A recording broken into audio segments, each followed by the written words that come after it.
sexta-feira tivemos um privilégio, uma alegria muito grande. Eu fui num culto e quem abriu o culto estava dizendo: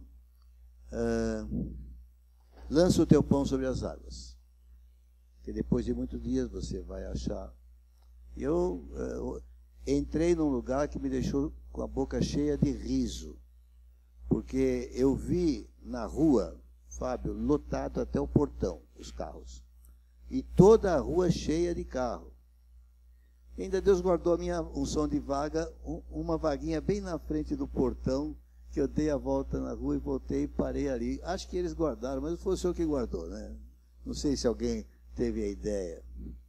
E eu entrei tão cheio de alegria, porque vi na sexta-feira uma igreja lotada. E eles estavam ali para celebrar, para comunicar, para dar testemunho de um plano de trabalho de um ano que eles tinham realizado lá em Votorantim. Foi uma bênção muito grande. E depois aconteceram mais algumas coisas. E eu tenho aqui 3 textos. Eu não tenho uma pregação, eu tenho 3 textos. Eu quero que vocês meditem nesses 3 textos um pouquinho. O segundo deles fica um pouco prejudicado hoje. Como eu tenho 2 pessoas que talvez ainda possam aproveitar o que eu diria, talvez ainda diga, vou pedir a direção ao Senhor aqui. Porque tem outros 2 que eu gostaria de ter como destinatários dessa passagem e que não estão presentes hoje.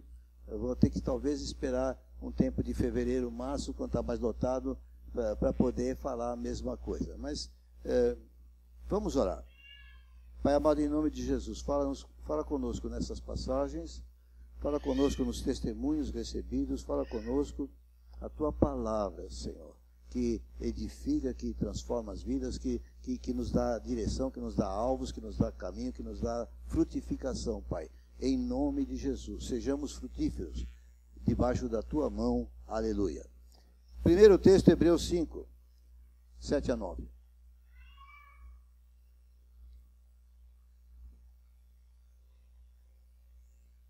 Aleluia.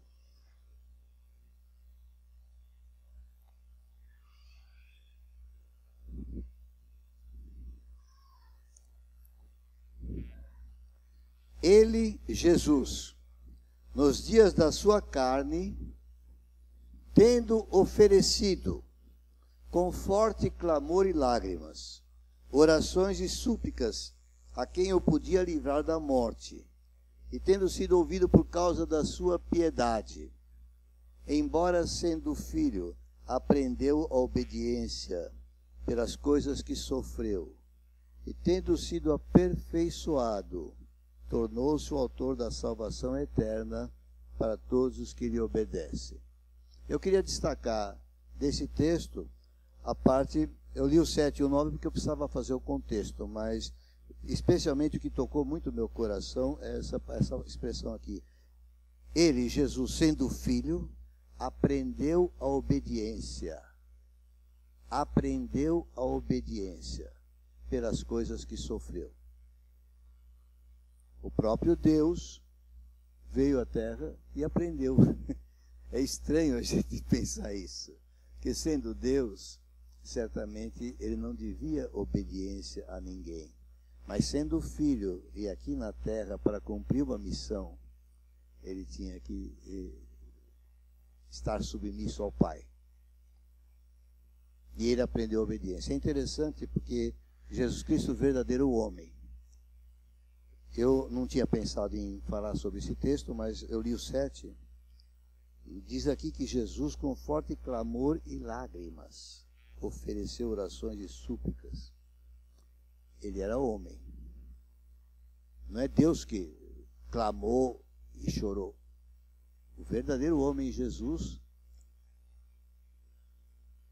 sentindo o peso da morte próxima e querendo ser livrado dela, como homem ele queria. E diz que ele foi ouvido por causa da sua piedade. Nós somos ouvidos também por causa do nosso coração. Deus conhece o nosso coração. Ele atende a nossa oração, porque nós não sabemos expressar com palavras, mas Ele sabe entender o nosso coração. Ele sabe se somos realmente pessoas tementes a Ele e amantes a Ele. Ele nos conhece de sobra. Mas eu queria que pensasse um pouco nisso, que Jesus aprendeu a obediência. Se você quiser, inclui pelas coisas que sofreu. O segundo texto que eu queria olhar é Provérbios 22:6. Eu quero que vocês meditem um pouco nesses textos. Eu não vou ficar dissecando, estudando, trazendo grandes interpretações.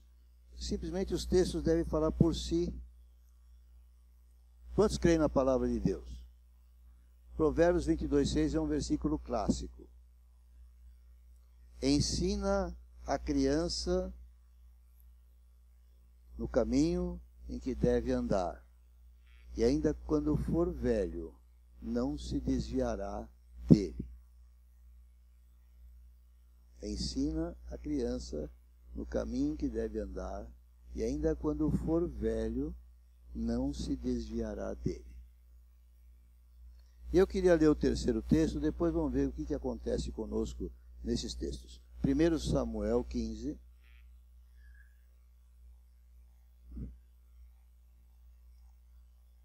Como eu disse, eu não tenho uma pregação estruturada. Eu tenho uma palavra de Deus. 1 Samuel 15, 19 a 23. Será que é isso mesmo? Eu peguei a referência errada. 19 a 23. Samuel está falando com Saul, depois de uma desobediência de Saul. E ele fala assim: por que, pois, não atentaste à voz do Senhor, mas te lançaste ao despojo, e fizeste o que era mal aos olhos do Senhor? Então disse Saul a Samuel: pelo contrário, dei ouvidos à voz do Senhor, segui o caminho pelo qual o Senhor me enviou, e trouxe a Agag, rei de Amaleque, os amalequitas, e os destruí totalmente. Mas o povo tomou do despojo ovelhas e bois, o melhor do designado de destruição, para oferecer ao Senhor, teu Deus, em Gilgal. Engraçado, não falou meu Deus, falou teu Deus, para Samuel. Porém Samuel disse: tem porventura o Senhor tanto prazer em holocaustos e sacrifícios, quanto em que se obedeça à sua palavra? Eis que o sacrificar, aliás, obedecer é melhor do que o sacrificar, e o atender melhor do que a gordura de carneiros. Porque a rebelião é como o pecado de feitiçaria, e a obstinação é como a idolatria e culto a ídolos do lar. E paro aqui.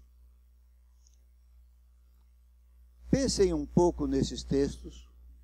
Se quiser, abram de novo, dá uma lida nele. E fique imaginando o que esse homem de idade aqui na tua frente quer falar com esses três textos que parecem um pouco disparatados.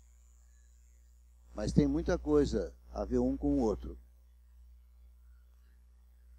Pensem um pouco, meditem um pouco.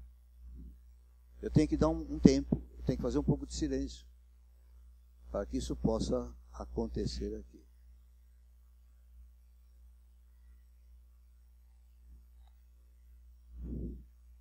O primeiro texto fala de Jesus.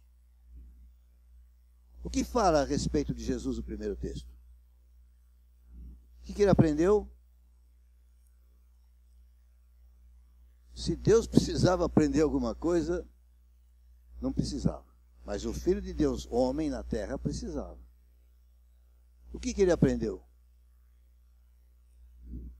Aprendeu a obediência. Imediatamente, minha cabeça pensante, como disse Paulinho, a gente pensa, me faz pensar, se Jesus tinha o que aprender, eu muito mais. E com respeito a essa questão de obediência, todos nós, quando conhecemos Jesus, ainda precisamos aprender a obediência, por mais convertidos realmente que estejamos no coração. Então, certa seja o nosso novo nascimento, todos nós temos que aprender a respeito de obedecer. Não está na natureza humana, no natural do ser humano, a questão da obediência. Agora, tem uma coisa que destaca nesse texto que foge um pouco daquilo que eu estava entendendo. Na verdade, não é contrário, mas acrescenta. E aí eu coloquei uma pergunta. Nós só aprendemos obediência quando sofremos? Porque aqui diz que Jesus aprendeu pelas coisas que sofreu. Eu pergunto para vocês, podem me responder, é uma discussão. A gente só aprende quando sofre? Tem gente... O sofrimento ensina, isso é uma verdade absoluta. Agora, apesar de ser uma verdade absoluta que o sofrimento ensina, nem todos os homens recebem dessa verdade, que eles às vezes no sofrimento pioram. Não sabem se relacionar com Deus no sofrimento, na fé, para poder ser ensinado e a obedecer. Então muitos continuam desobedientes e blasfemam contra Deus porque a sua vida não está dando certo. Andam na desobediência e continuam nela. Não é o meu tema principal, mas só estou ilustrando. Como nós poderíamos aprender que não fosse, a obedecer que não fosse pelo sofrimento? Me ajudem. É um ponto de discussão, pode falar à vontade. Pelo amor. De que maneira eu posso aprender a obediência pelo amor? Fala mais alto. Você citou João 15, se me amais, guardareis os meus mandamentos. Quando amamos, fica mais fácil obedecer. No natural não é muito assim, porque se fosse assim, os filhos que aprendem a amar os pais não obedecem tão facilmente os pais. Mas ajuda, de fato ajuda. Ali, Jesus estava colocando mais como uma prova. Se você me ama de fato, então, por favor, faça o que eu estou dizendo. Né? É mais ou menos isso. Mas além do amor, como alguém pode aprender a obedecer? Aqui, planeta Terra. Pelo exemplo. Quem falou? Pelo exemplo. Que exemplo? Sim, no caso do próprio Jesus. Mas imagina outro contexto do nosso dia a dia. Não estou falando de aprender a obedecer a Deus, estou falando de obedecer. Você tem que obedecer um patrão, você tem que obedecer um professor, você tem que obedecer pais, hein?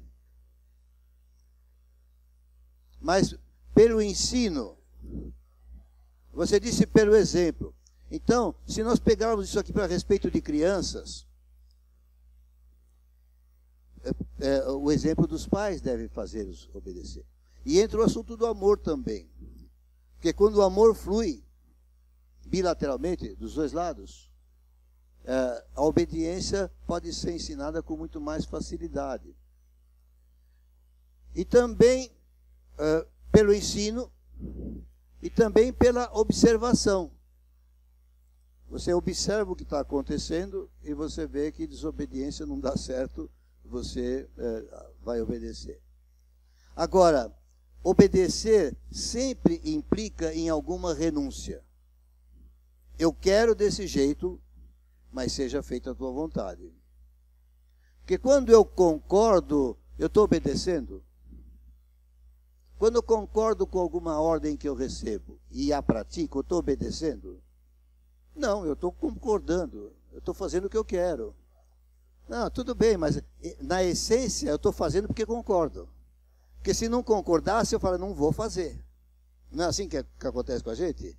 Não é justo o que você está me pedindo, não vou fazer. É desobediência. Mas a questão é que obedecer sempre implica em alguma renúncia. Mas vamos para o segundo texto. Ensina a criança no caminho em que deve andar. E ainda quando for velho, não se desviará dele. Quantos acreditam nessa palavra? É complicado, porque na realidade da vida prática nós temos muita contradição com isso. Eu estava com meu irmão de 82 anos e ele falou, mas eu tenho fé. Eu falei, eu sei que você tem. Apesar do que eu andei. Porque durante um largo período da vida dele, ele parecia desobediente. E na verdade foi desobediente, ele não só parecia. Mas havia algo que lhe foi ensinado pelos meus pais e que ele conservou. E hoje é uma pessoa muito firme naquilo em que crê, na sua confiança em Deus. E eu sei da firmeza dele. Mas quem conhece a vida dele chegou a duvidar disso no passado. Se ele realmente tinha fé. Porque as ações dele não indicavam a mesma coisa. Eu estou ilustrando aqui a questão. Mas eu tenho uma pergunta aqui também. Qual a melhor idade para ensinar a um filho obediência? Está aberta a discussão. Hein? O Berg já matou um pouco a charada, desde que nasce.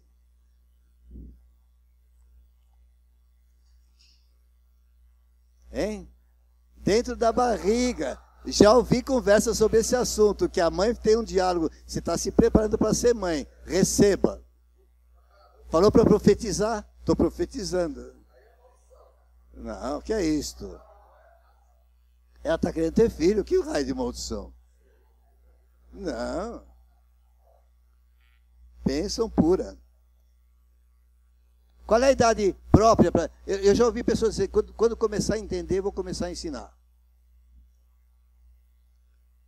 Me aponta algumas falhas desse raciocínio. Quando começar a entender, vou começar a ensinar. Hein? Gostei da expressão aqui. Isso é lá do Ceará. Hein? Isso é do Ceará. Acho que de Minas Gerais também. É uma argumentação. Alguém tem alguma outra ideia? Hein? Como é que você vai saber quando é que já está entendendo? Para poder dizer, agora eu vou começar a ensinar.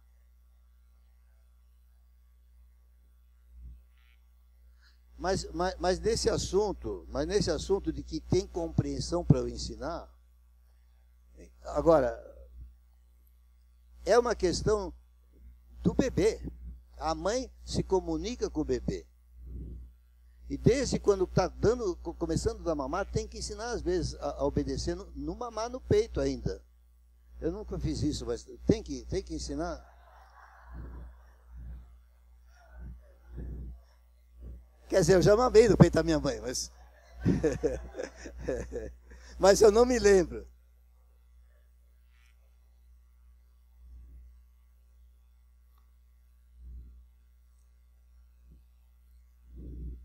Como um pai e uma mãe podem ensinar o seu bebê o que ele pode ou não fazer? É uma grande incógnita, porque cada criança é diferente, uns fazem de um jeito, outros fazem de outro, alguns conseguem resultado, mas eu me lembro que o Larry Coy batia muito nesse ponto.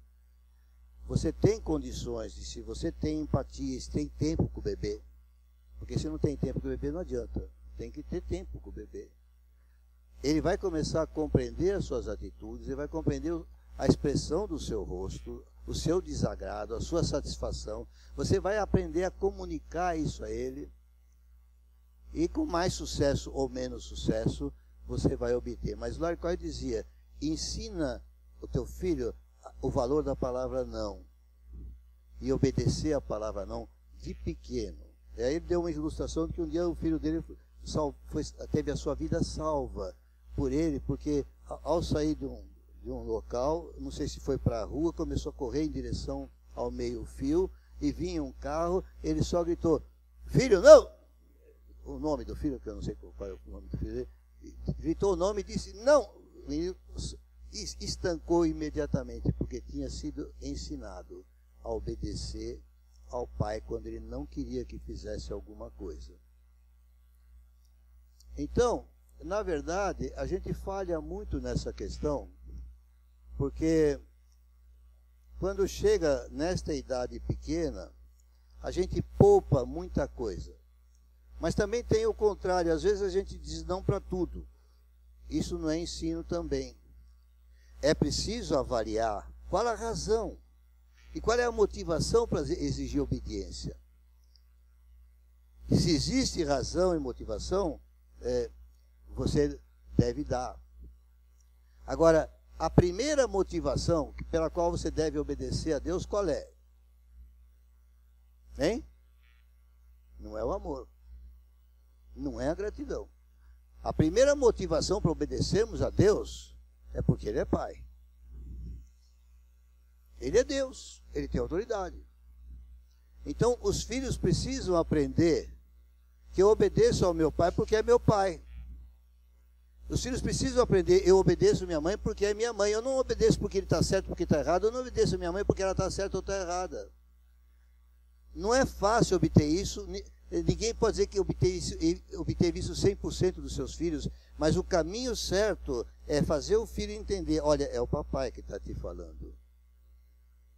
E eu quero que você tenha o melhor.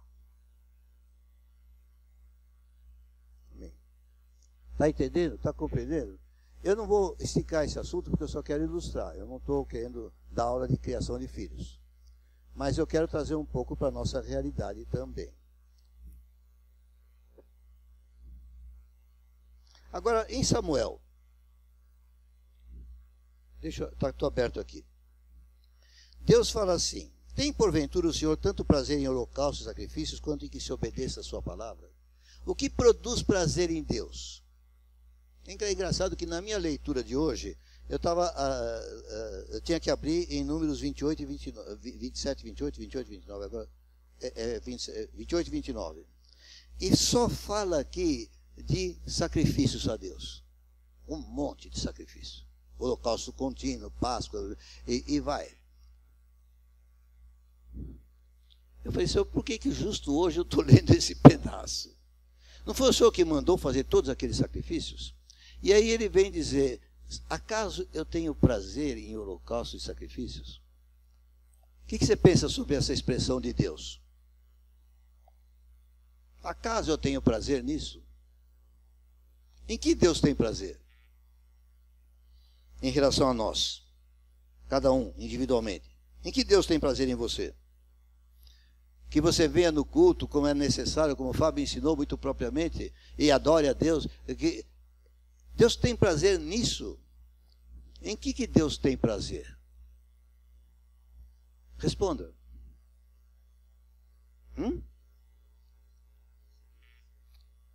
Mas então não é para prestar culto, não é para cantar hino, não é para adorar, não era para fazer aqueles sacrifícios todos que ele mandou fazer?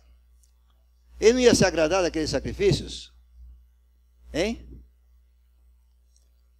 O que Deus está dizendo, querido, é que eu quero sim toda essa adoração, eu quero sim todo esse sacrifício, mas eu conheço o coração.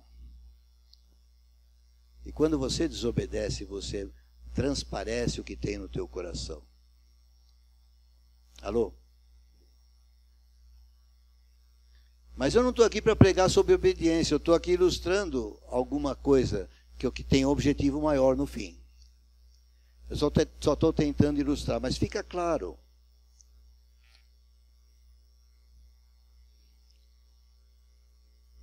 Que a relação entre a intimidade de Jesus e a obediência às suas ordens é maior. Lá em João 15, foi citado aqui pelo irmão, com muita propriedade, porque eu queria passar por esse texto. João 15. Eu queria ler alguns versículos só. Abriu? Eu ainda não abri. A Bíblia está meio emperrada, eu preciso ler mais. Eu separei aqui alguns versículos, 9 e 10. Como o Pai me amou, também eu vos amei. Permanecei no meu amor. Se guardardes os meus mandamentos, permanecereis no meu amor. Assim como também eu tenho guardado os mandamentos de meu Pai, e no seu amor permaneço. Então, a nossa relação de intimidade com Jesus passa pela adoração, passa pelo louvor, passa pelo culto que nós devemos prestar, que é mais para nosso crescimento, que é mais para nossa alimentação espiritual. Mas o verdadeiro prazer de Deus está em que o obedeçamos. Por quê? Porque se nós o obedecermos, vai dar certo. É assim como o pai e a mãe. É difícil falar para o nosso filho pequeno de um ano e meio, que se ele obedecer vai ser melhor para ele. Mas nós estamos querendo obediência, não é porque queremos que ele faça algo que nos agrade. Nós queremos ver o bem-sucedido. Nós queremos ver bons resultados. É o nosso amor por eles que nos leva a dizer, obedeça. Estou falando como pai e avô. Não sei se você está entendendo onde eu quero chegar, onde estou chegando. E o verso 11 diz assim: tenho-vos dito estas coisas para que a minha alegria esteja em vocês. Porque ele mora em nós. Mas a Bíblia fala que o Espírito Santo que habita em nós pode ficar triste. Não entristeçais o Espírito de Deus. Qual é a melhor situação que nós podemos ter? Deus alegre dentro de nós ou Deus triste? Porque se diz que ele não entristeçais, ele pode ficar triste. Quando é que eu vou me sentir melhor espiritualmente como crente? Quando ele estiver alegre. E quando ele vai estar alegre? Quando estiver fazendo o que ele está falando. Uma consequência natural, lógica. Não tem dificuldade nenhuma em entender isso. Quer deixar Jesus alegre? Faz o que ele está falando. Quer você ficar alegre? Alegre é ele. Porque ele mora em você. O que diz aqui na oração? Belíssimo canto. Muita coisa nesse mesmo sentido. Acalma a gente, tranquiliza, dá alegria, dá paz, etc, etc, etc. E os versículos 14 e 15. Vós sois meus amigos. Quem aqui é amigo de Jesus? Ou gostaria de ser? Mas ele fala se o que é, Fábio? Condição. Se o quê? Que raio de amigo. Você imagina eu exigir do meu amigo Dudu, você vai ser meu amigo se você fizer o que eu quero. Ninguém aqui entre nós vai aceitar essa relação. Claro que não. Mas nós, como filhos, em relação ao Pai, temos outro conceito, outro relacionamento. Vocês sois meus. E por quê? Porque certamente, se você sabe que Ele é Deus, Ele não pode ser questionado em nenhuma das suas razões. Se você questiona, você está pondo em dúvida o relacionamento que você tem com Ele. Já não vos chamo servos, porque o servo não sabe o que faz o seu senhor. Não é aquela ordem arbitrária que você tem que fazer porque você é escravo. Mas tenho-vos chamado amigos, porque tudo quanto ouvi de meu Pai, vos tenho dado a conhecer. Aleluia.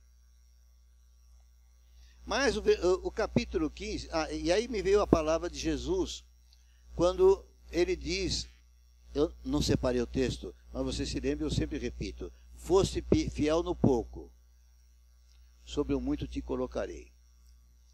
Fidelidade implica em obediência.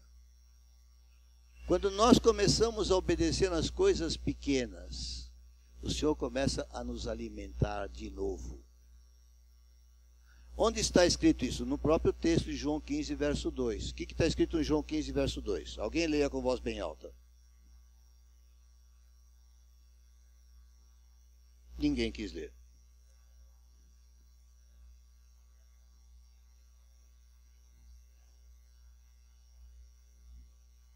Deixa a primeira parte de lado, porque você é uma pessoa, você é um ramo que dá fruto. Bom? Você é um ramo que dá fruto. Acordaram. Então esquece a primeira parte. O que ele faz com você que frutifica? Ele te prepara para produzir mais. Ele vai fazer você produzir mais. E Jesus tinha dito lá antes.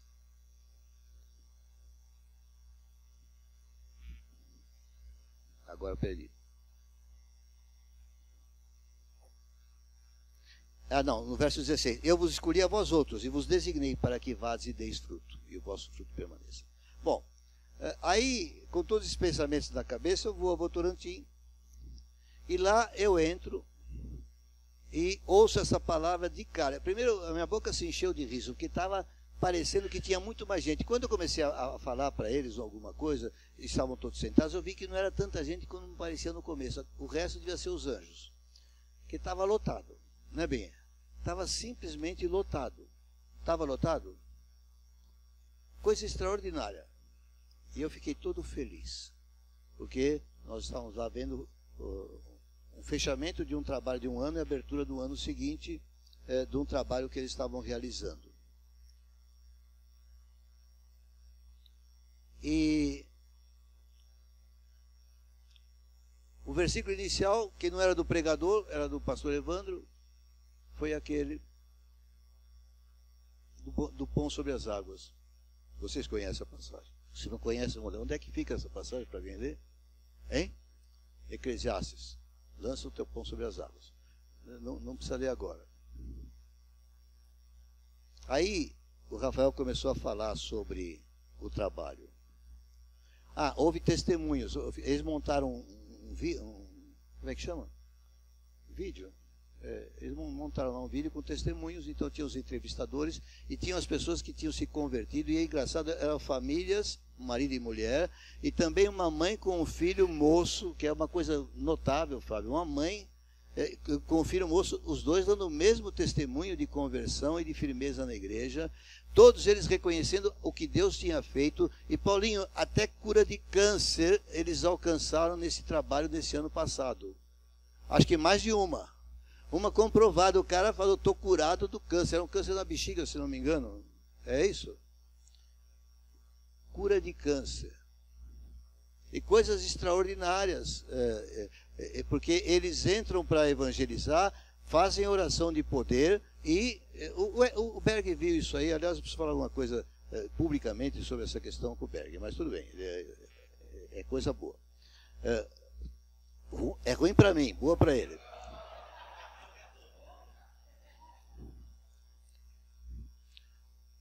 Cerca de 120 membros no começo desse assunto, adultos, e eles tiveram num ano 19 pessoas que se membraram. Eles tiveram 500 e poucas pessoas que eles alcançaram. A maior parte delas declararam Jesus, receberam algum ensino, mas estão hoje como membros e dando testemunho na igreja. 19. É 15% num ano, fora os membros que vieram de outras igrejas ou por outro processo. Só desse trabalho. Como se chama o trabalho? Um movimento de multiplicação, construindo um movimento de multiplicação espiritual. Eles começaram a estudar isso. Na verdade, Berg, ele cometeu uma imprecisão, Rafael, porque eu sei que eles começaram a fazer isso antes. Mas aquilo não engrenava. Quando foi no fim de 17, comecinho de 18, eles marcaram um começo novo e dali começaram a estudar cada 15 dias de manhã, se não me engano, e começaram a sair e pôr em aplicação. Mais de 500 foram alcançados, mas devidamente, não é que ouviram uma vez e foram embora, não, alcançados com mais pregação, com mais oração, com mais resultado, mais de 500 pessoas. E eles estavam lá dando esse testemunho com muita alegria, glória a Deus. Mas me chamou a atenção, porque ele falou, nós estudamos isso, e aí me avivou a memória, que eu não lembrava mais. Porque o pastor que está aqui, que eu chamei, o pastor de Cran, ele veio aqui em 2008, e vinha, acho que cada 15 dias de manhã eu ia lá, e ensinava a eles esse livro, no começo. Depois eles continuaram a fazer. Eu ensinei a liderança, depois eles passaram para os outros. Querido, 2008 para 2018, lança o teu pão sobre as águas. Aquele foi profético. Quando eu ouvi, não entendi. Quando o Rafael falou, eu entendi. Agora eu sei que eles fizeram um pouco antes, porque o Berg gostou muito. E aí eu peço desculpa a você. Hoje eu peço desculpa, mas embora eu acho que eu tinha alguma razão. Porque ele queria fazer lá na Domingos ainda. E veio falar comigo. Mas eu conhecia razoavelmente. E aí me faltou fé, talvez seja o meu erro. Mas eu tive medo que ele recebesse um balde de água fria. Ele falou, não apresenta dessa forma. Porque ele queria ir lá apresentar e chamar as pessoas para fazerem. Eu achava que eles não iam. Então me desculpe, você queria fazer. Mas eu não estimulei, porque eu tive medo do gelo que aquilo ia produzir. Talvez foi falta de fé minha. Eu posso reconhecer que talvez estivesse errado. Mas o Berg viu um trabalho muito promissor, muito interessante, muito forte, e queria fazer aqui. Depois veio o Juliano. O Juliano é um rapaz que veio na igreja em 2003, mais ou menos, lá em Sorocaba, com 15 anos de idade, camisa de time de futebol, com 2 garotas que o carregavam para a igreja, e ficava sentado lá, e a coisa foi, e ele foi depois dar a pregação e o testemunho. O que você achou da pregação e do testemunho, Edu? Hein? Tremendo. Não é uma questão de um cara formado em escola teológica, mas é de um homem, rapaz, formado na escola de Deus. Formado na escola de Deus. Dá um testemunho muito firme. Desde algum tempo atrás, o principal elemento que a Silvia tem contato na questão de libertação e cura interior lá. Ele é firme mesmo. Um fruto genuíno de água da rocha.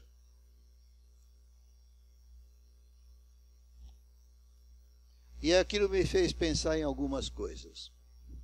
Nós temos muito anseio por espiritualidade. Essa igreja tem, vocês têm. E os jovens também têm muito. Presta atenção no que eu vou dizer, não entenda do lado errado. A verdadeira espiritualidade sempre, letra maiúscula garrafal, desse tamanho, sempre começa com a pequena obediência.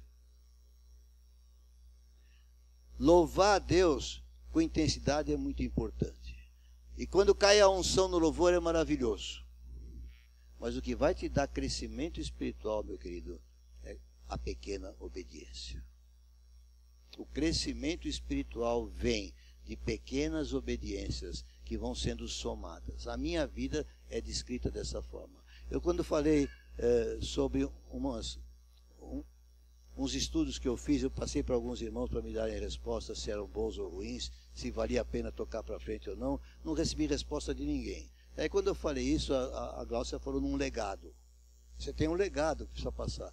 Se eu tenho um legado a passar para vocês, é esse. Deus só fez as coisas que fez, que nos trouxeram a ser esta igreja já de 25 anos. Mas que houve uma unção poderosa e que ainda continua com muitos.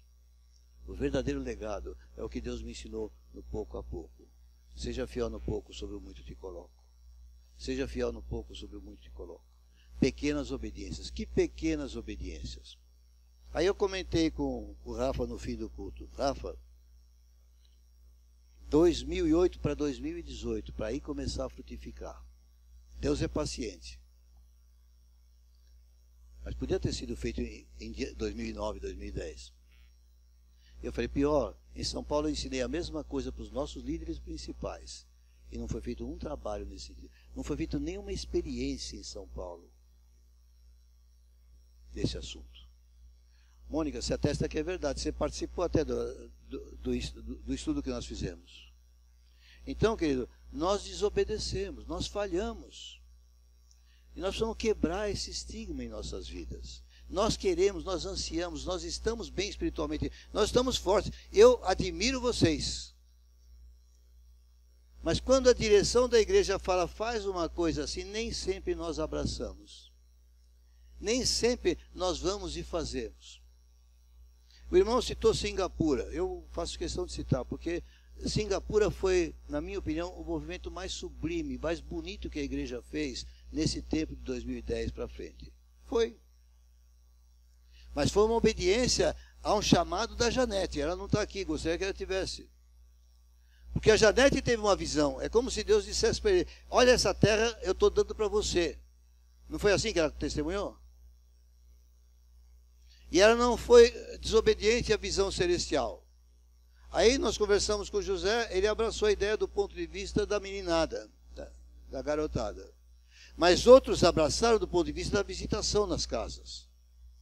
Mas eu sempre disse para o José, não é isso aqui o movimento de multiplicação espiritual, porque ali nós vamos ficar lá, não vai avançar. A multiplicação espiritual implica que eu me torno um multiplicador. E depois eu ensino para o Dudu, e o Dudu se torna um multiplicador. E aí ele ensina para a Luma, e a Luma se torna uma multiplicadora. É esse o assunto que está sendo tratado no livro, é diferente. Não é eu sair na casa e fazer, que é uma tremenda coisa, é uma coisa linda. Então, entenda, foi a melhor coisa que fizemos. Mas não era o movimento. O movimento não foi feito em São Paulo. Esse é o departamento. Mas tudo pode começar. Se lá começou em 2018, aqui pode começar em 2020. Pelo menos a Glaucia deu um berro lá. Eu vou repetir. Se lá começou em 2018, aqui pode começar em 2020.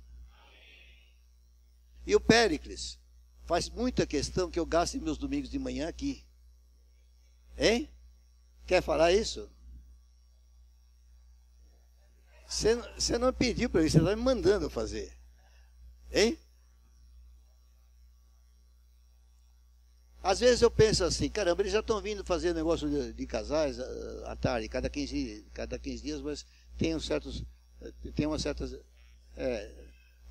irregularidades. Mas, querido, eu preciso trabalhar. Eu não quero ensinar esse livro, mas eu posso supervisionar. E alguém pode, que já pratica um pouco dessas coisas, pode passar. Mas vai gastar o tempo de vocês num domingo de manhã. Você já vem sábado à tarde, você já vem... Eu não sei se vocês aguentam tanto. Às vezes eu não coloco certas coisas para a igreja, porque eu não quero sacrificar demais os irmãos, eu sei. Mas, na verdade, eu aprendi na minha vida que quando eu fazia todo dia, mais feliz eu ficava. Isso acontecia comigo. Berg está dizendo que sim. Eu acho que ele também é assim. Quanto mais a gente faz, mais feliz a gente fica. Então, eu fico acanhado por um lado, mas eu me sinto compelido a desafiar vocês a dar mais para o Senhor. Quem acha que vai ter prejuízo em negociando com Jesus? Você dá mais e vai ter prejuízo porque está dando mais. Você é fiel no pouco, ele te coloca sobre muito. Se você é fiel no dobro do pouco, maior é o resultado. Quantos podem crer nisso? Então, hoje a minha palavra é essa, não é uma pregação, meu querido. Eu estou simplesmente aqui, trazendo aquilo que move meu coração hoje. Eu tenho essa disposição.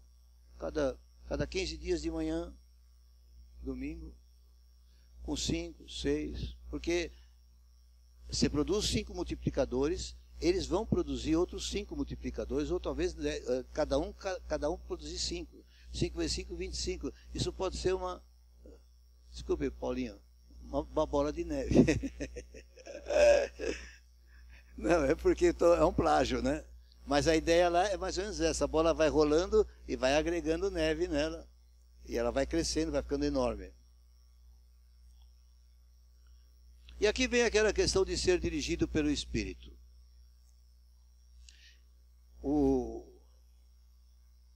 Eu não sei se seria capaz, ou a Gláucia ou você, de dizer um pouco a história da campainha, que foi uma coisa absolutamente absurda na questão da exemplificação da direção do Espírito. Alguém quer tomar a palavra, falar alguma coisa?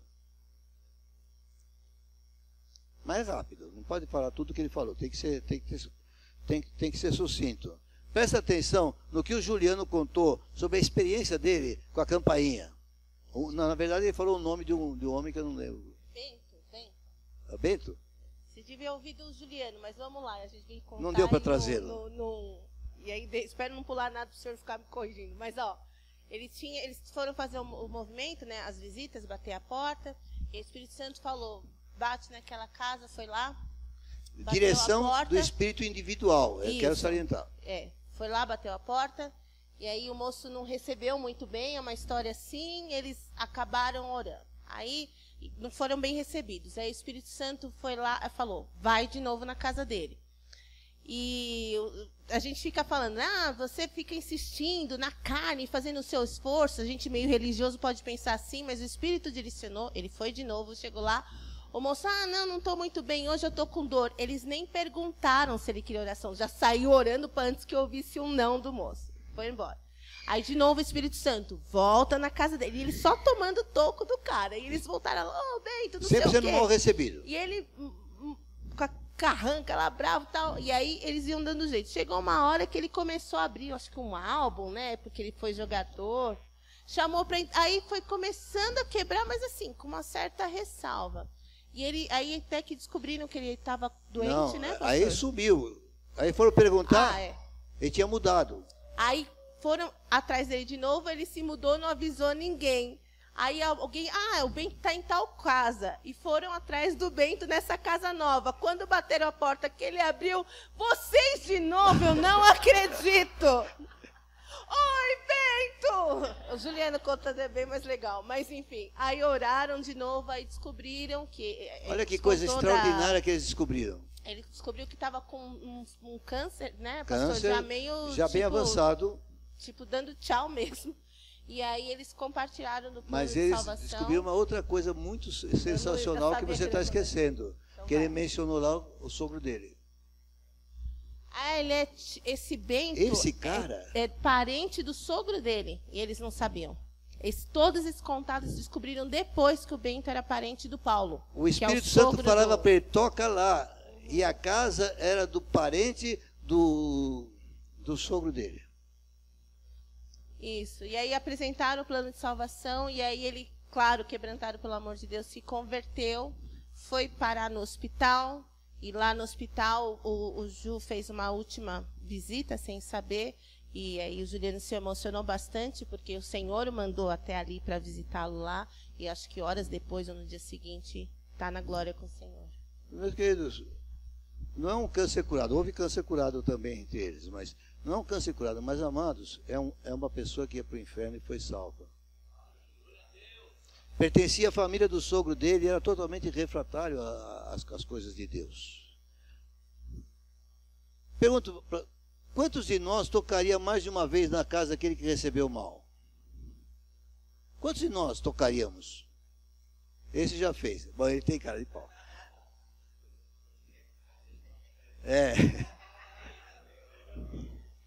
Mas você entende? Eu estou falando agora sobre o Espírito Santo movendo. E nós temos revelação do Espírito. Sem revelação do Espírito, não há um bom relacionamento em relação à autoridade espiritual. Você precisa ter revelação do Espírito para poder andar debaixo de autoridade espiritual. Se você não tem revelação, você não anda. Se for só pela carne, não anda. Tem que ser pelo Espírito. Mas sabe, nós estamos numa igreja. Vocês se lembram que eu falei sobre Efésios 4. Leia para mim, alguém com voz bem forte, Efésios 4,16. E aí vou encerrando, vou finalizando. Efésios 4,16.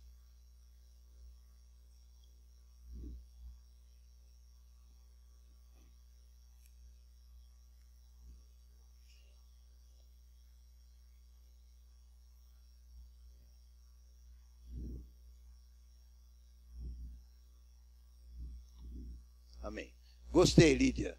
Leia de novo como uma militar. Não, achei um pouquinho baixo.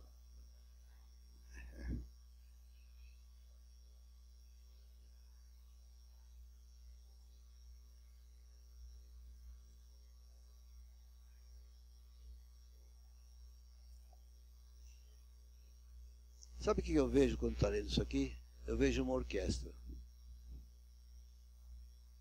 Todos aqueles músicos, todos aqueles naipes e aquele maestro. E a perfeita harmonia dos instrumentos todos, produzindo aquela coisa sensacional que nos enleva. É desse jeito que eu vejo esse corpo. O corpo tem uma unidade, e o corpo tem uma harmonia de funcionamento. O corpo tem uma concordância. Lembra que eu falei concordância da última vez? O corpo precisa concordar e nós precisamos andar nessa concordância. Qual é a concordância? Deus está dirigindo. E Deus tem uma cadeia de comando. E Deus estabeleceu autoridade. E Deus estabeleceu autoridades delegadas.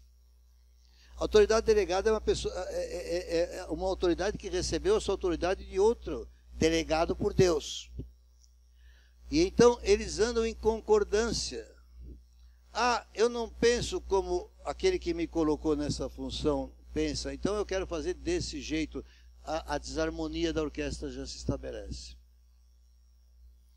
Para a orquestra funcionar, não importa a tendência de cada instrumentista, ele tem que naquele momento expressar o sentimento e o coração do regente. O nosso regente é Cristo. Então, eu não estou falando que devemos expressar o coração de um homem.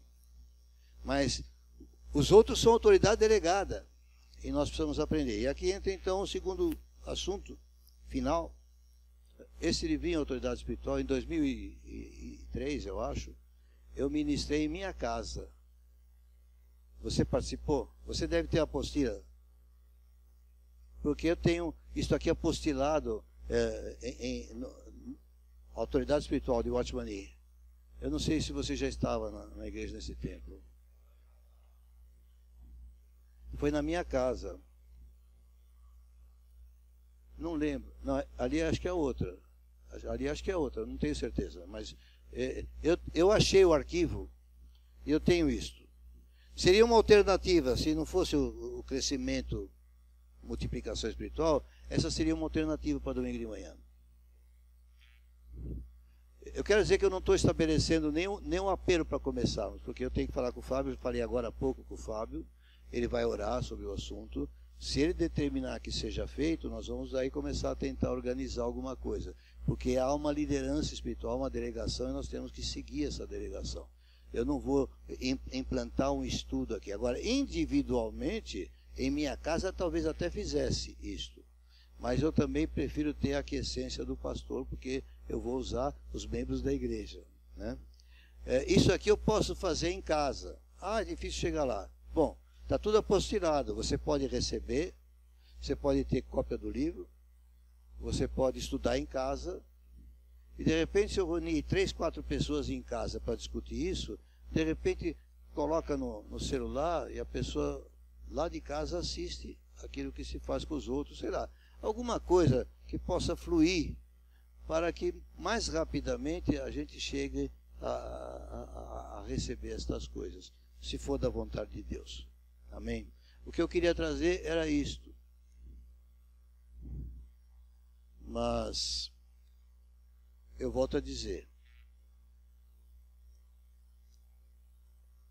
a espiritualidade verdadeira sempre começa com a pequena obediência. Lá no Brás, presbítero, inativo, sem fazer nada, eu fui recebendo as coisas de Deus e fui obedecendo em coisas pequenas.